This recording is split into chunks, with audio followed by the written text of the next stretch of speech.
It's an emotional subject, isn't it? What have you learnt most, would you say, in the making of this programme? Well, first of all, the incredible determination of those military personnel who have made it up through the ranks despite their condition, proving that stammering should not hold you back. But I've also learnt that stammering varies greatly from person to person and that there's no single cure or technique to get rid of it. It's about the individual and how they deal with it. But what everyone in this programme wants to do is raise greater understanding and awareness of the condition and prove that you shouldn't be afraid to speak out about it.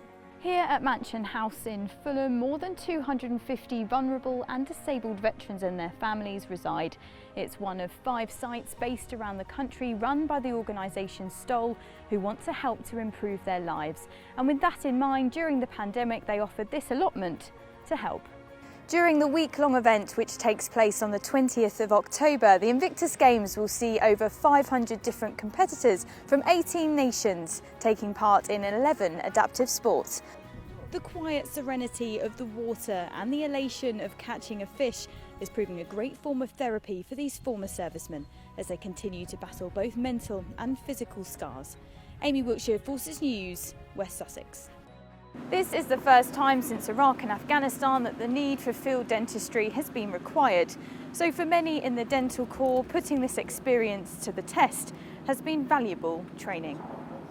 Bournemouth's wide coastline makes it ideal for the Air Festival, which is becoming an ever-popular event year on year with spectators of all ages, celebrating and supporting the best of our armed forces.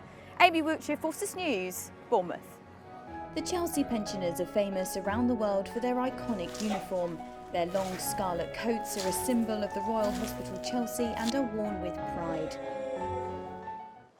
But now they're more agile, much lighter and better suited to the more than 500 events that the Chelsea pensioners take part in every year.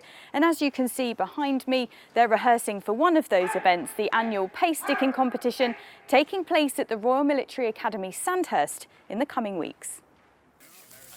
It's effectively a game of hide and seek. In the first part of the lesson, the trainee instructors are given 20 minutes to camouflage up effectively, adding the surrounding environment to their ghillie suits and using the camo paint to hide their identity as effectively as possible. You're trained to take the perfect shot. Is there a lot of pressure on that, would you say?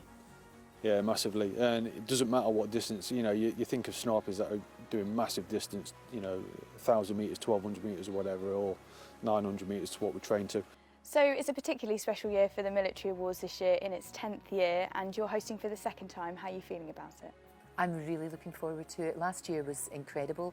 It was such a really uplifting night, it really was.